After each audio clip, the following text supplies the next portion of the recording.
Hello മക്കളെ, SSLC physics പുതിയ text ബുക്കിൻ്റെ അപ്ഡേറ്റ് ആയിട്ടാണ് ഞാൻ വന്നിരിക്കുന്നത്. അപ്പോൾ ഈ ഒരു ടെക്സ്റ്റ് ബുക്ക് ആക്ച്വലി പ്രിന്റഡ് ആയിട്ട് നിങ്ങൾക്ക് കിട്ടിയിട്ടുണ്ടെങ്കിൽ തീർച്ചയായും കമന്റ് ബോക്സിൽ ഒന്ന് കമന്റ് ചെയ്യുക. അപ്പോൾ നമുക്ക് കിട്ടിയത് വെച്ചിട്ട് നമുക്ക് അറിഞ്ഞ വിവരം വെച്ചിട്ട് ഈ രീതിയിലായിരിക്കും നമ്മുടെ പാർട്ട് 1 ഫിസിക്സ് ടെക്സ്റ്റ് ബുക്കിൻ്റെ ചാപ്റ്റേഴ്സ് ഉണ്ടാവുക. ഓക്കെ, അപ്പോൾ ഈ ചാപ്റ്റേഴ്സ് നമ്മൾ നോക്കുകയാണെങ്കിൽ ആക്ച്വലി ഒരു ചാപ്റ്റർ മാത്രമേ ഈ ഒരു 4 ചാപ്റ്ററിൽ പുതിയ ചാപ്റ്റർ ആയിട്ടുള്ളൂ. ഫസ്റ്റ് ചാപ്റ്റർ തന്നെയാണ് സൗണ്ട് വേവ്സ്. അപ്പോൾ അതൊരു പുതിയ ചാപ്റ്ററാണ്. ഇന്നേ വരെ SSLCയിൽ അത് കഴിഞ്ഞ വർഷം വരെയുള്ള ടെക്സ്റ്റ് ബുക്കിൽ ഇല്ലാത്തൊരു ചാപ്റ്റർ ആയിരുന്നു ഈ സൗണ്ട് വേവ്സ്. ചാപ്റ്റർ ഭയങ്കര ഈസി ആണോ സിമ്പിൾ ആണോ? ചാപ്റ്റർ ഒരു മീഡിയം ലെവൽ ചാപ്റ്ററാണ്. ഭയങ്കര ടഫായിട്ടുള്ള ചാപ്റ്റർ ഒന്നുമല്ല, പെട്ടെന്ന് നമുക്ക് പഠിച്ചെടുക്കാൻ പറ്റുന്ന ചാപ്റ്ററാണ്. അപ്പോൾ അതുകൊണ്ട് തന്നെ ഭയങ്കര പേടിക്കേണ്ട ആവശ്യമൊന്നും വരില്ല.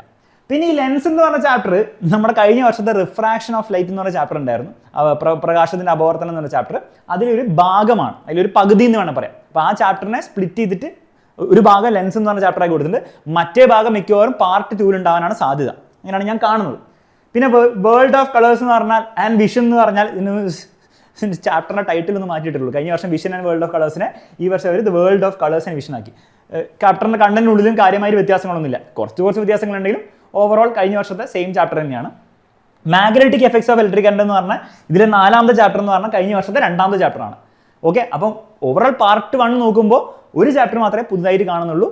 ബാക്കിയുള്ള 3 ചാപ്റ്ററും കഴിഞ്ഞ വർഷം ഉണ്ടായിരുന്ന ചാപ്റ്ററാണ്. അതിൽ ഓർഡർ ബാക്കിൽ നിന്ന് ഒന്ന് മുന്നിലേക്ക് എടുത്തിട്ടു എന്ന് മാത്രമേ നമ്മൾ ഇതിൽ കാണുന്നുള്ളൂ. ഓക്കെ, ഈ പാർട്ട് 2 വരുമ്പോൾ നമുക്ക് നോക്കാം എന്തൊക്കെയായിരിക്കും അതിൽ വ്യത്യാസം വരുന്നത്.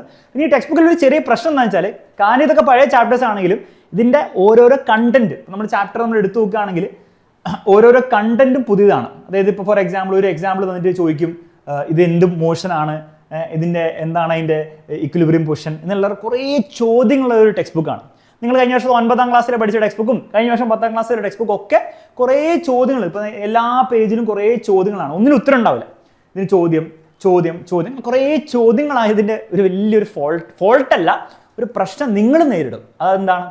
നിങ്ങൾ ടെക്സ്റ്റ് ബുക്ക് വായിക്കുമ്പോൾ നിങ്ങൾക്ക് പല കാര്യങ്ങളും നിങ്ങളെന്താണ് ചിന്തിക്കേണ്ടി വരും. ഒരു കണക്കിന് നല്ലതാണ് നിങ്ങൾ ചിന്തിക്കുന്നത്, പക്ഷേ പ്രശ്നം എന്താ വെച്ചാൽ നിങ്ങൾ ചിന്തിച്ച് കിട്ടിയ ആൻസർ കറക്റ്റാണോ എന്നുള്ള കാര്യം നിങ്ങളെങ്ങനെ കണ്ടുപിടിക്കും? വലിയ പ്രശ്നമാണ്. ഓക്കെ, അപ്പോൾ അതിന് 2 കാര്യങ്ങൾ നിങ്ങളെ ഹെൽപ്പ് ചെയ്യും. എക്സാമിനറിൽ ലക്ഷ്യ ബാച്ചിൽ ജോയിൻ ചെയ്യുന്ന കുട്ടികൾക്ക് നമ്മൾ ബുക്സും കൊടുക്കുന്നുണ്ട്. അതായത് പുതിയ ബുക്സ്, ഈ സിലബസ് അടിസ്ഥാനമാക്കി ഉണ്ടാക്കുന്ന എക്സാമിനർ ഉണ്ടാക്കുന്ന ഗൈഡുകളാണ്. ആ ഗൈഡുകളിൽ ഇതിൽ ഓരോ ചോദ്യത്തിന് ഈ ചോദ്യം അങ്ങനെ എണ്ണി അതിൻ്റെ ഉത്തരം വിത്ത് എക്സ്പ്ലനേഷൻ കൊടുക്കുന്നതായിരിക്കും. അപ്പോൾ ഉത്തരം തപ്പി നിങ്ങൾ എവിടെയും പോകേണ്ട ആവശ്യമില്ല. ഓക്കെ, ഇനി ചില സ്കൂളിലൊക്കെ ടീച്ചേഴ്സ് അതിൻ്റെ ഉത്തരം കൊടുക്കും, ചിലർ അത് ഹോംവർക്ക് ആയിട്ട് കൊടുക്കും.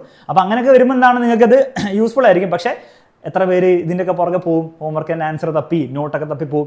അപ്പോൾ ഏറ്റവും യൂസ്ഫുൾ ആയിട്ടുള്ള സംഗതി ആയിരിക്കും നമ്മുടെ ഈ ബുക്സ്, എക്സാമിനർ ബുക്സ്. ഇതുകൂടാതെ നമ്മുടെ എക്സാമിനറിൽ ലക്ഷ്യ ബാച്ചിൽ ജോയിൻ ചെയ്യുന്ന കുട്ടികൾക്ക് നമ്മുടെ ക്ലാസ്സിൻ്റെ ഇടയിൽ നമ്മൾ ഈ ക്വസ്റ്റ്യൻസും ഡിസ്കസ് ചെയ്യുന്നതായിരിക്കും. ക്വസ്റ്റ്യൻസ് മാത്രമല്ല അതിൻ്റെ കാര്യങ്ങളൊക്കെ ഡിസ്കസ് ചെയ്യുന്നതായിരിക്കും. ഇനി ഈ ചോദ്യങ്ങളുടെ ഗുണം എന്താണെന്ന് വെച്ച് കഴിഞ്ഞാൽ, ഈ ചോദ്യങ്ങൾ ഹോംവർക്ക് ആയിട്ട് കിട്ടുമ്പോൾ അത് പൂരിപ്പിക്കാൻ വേണ്ടി മാത്രമല്ല നിങ്ങൾ ഗൈഡ് ഉപയോഗിക്കേണ്ടത്. നിങ്ങൾ മനസ്സിലാക്കേണ്ടത് ഇതിൽ കൊടുത്തിരിക്കുന്ന പല ചോദ്യങ്ങളായിരിക്കും നിങ്ങളുടെ പബ്ലിക് എക്സാമിൽ വരാൻ പോകുന്നത്. കഴിഞ്ഞ വർഷമൊക്കെ സംഭവിച്ച കാര്യമാണ്. ടെക്സ്റ്റ് ബുക്കിലെ പല ചോദ്യങ്ങളും അതേപോലെ എടുത്തിട്ട് അവർ പബ്ലിക് എക്സാമിൽ പേപ്പറിലിട്ടുണ്ട്. ഓക്കെ, അതേപോലെ ഈ വർഷം സംഭവിക്കും. അതുകൊണ്ട് തന്നെ ഈ ചോദ്യങ്ങൾ ഹോംവർക്കിന് വേണ്ടി മാത്രമല്ല, നിങ്ങളത് പഠിക്കാനും അത് പബ്ലിക് എക്സാമിൽ വരെ യൂസ് ചെയ്യാനും വേണ്ടിയിട്ടാണ് ഉപയോഗിക്കേണ്ടത്. അപ്പോൾ അവിടെ നിങ്ങളുടെ ലക്ഷ്യ ബാച്ച് നിങ്ങളെ വലിയ രീതിയിൽ ഹെൽപ്പ് ചെയ്യാൻ പോകുന്നതായിരിക്കും. ജോയിൻ ചെയ്തില്ലെങ്കിൽ ഇതിലായിട്ട് താഴെ നമ്പർ ഡീറ്റെയിൽസ് കൊടുത്തിട്ടുണ്ട്, ജോയിൻ ചെയ്യുക. എത്രയും പെട്ടെന്ന് ജോയിൻ ചെയ്യുക. നിങ്ങൾ അഡ്മിഷൻ റെഡിയാക്കി വെച്ചോ, നമ്മൾ അടിച്ച് പൊളിച്ച് പഠിക്കാം. ഓക്കെ, പിന്നെ ടെക്സ്റ്റ് ബുക്കിൻ്റെ ഓവറോൾ ഡിഫിക്കൽട്ടി പറയുകയാണെങ്കിൽ കണ്ടന്റിൻ്റെ കാര്യത്തിൽ ഞാൻ പറഞ്ഞില്ലേ വലിയ വ്യത്യാസമൊന്നുമില്ല. അപ്പോൾ നിങ്ങൾ അതിനെപ്പറ്റി ഓവർ പേടിക്കേണ്ട ആവശ്യമില്ല. പക്ഷേ വ്യത്യാസം വരാൻ പോകുന്നത് എന്തായിരിക്കും? പേപ്പറിന് ഡിഫിക്കൽട്ടിയാണ്. നമ്മൾ പബ്ലിക് എക്സാമിന് ഡിഫിക്കൽട്ടി എന്തായാലും മുകളിലേക്കാണ് പോകാൻ പോകുന്നുള്ളൂ. ഈ വർഷത്തെ 8ാം ക്ലാസ്സിൻ്റെ കാര്യങ്ങൾ മനസ്സിലായി. ഓൾമോസ്റ്റ് പകുതിയോളം കുട്ടികളാണ് ഫെയിലായത്. +2 റിസൾട്ട് വരുമ്പോൾ അറിയാം. എന്തായാലും എനിക്ക് തോന്നുന്നു ഒരു 18 to 20% കുട്ടികൾ ഫെയിലാവും എന്നുള്ള കാര്യം.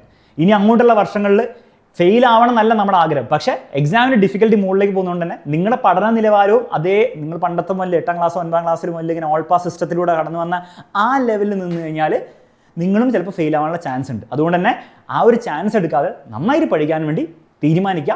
അത് എക്സാമിനറിന് കൂടിയാണ് ലക്ഷ്യ ബാച്ചിൽ നമ്മൾ നല്ല ഡെഡിക്കേറ്റഡ് ആയിട്ട് അടിച്ച് പൊളിച്ച് പഠിപ്പിക്കുന്നതായിരിക്കും. വിത്ത് സ്റ്റഡി മെറ്റീരിയലും കൂടെ നിങ്ങൾ പഠിക്കുന്നതോടെ എത്ര ടഫ് ടെക്സ്റ്റ് ബുക്ക് വന്നാലും എത്ര ടഫ് പേപ്പർ വന്നാലും നമ്മളതിനെ അടിച്ച് പൊളിച്ച് നേരിടും. അത്രേ പറയാനുള്ളൂ.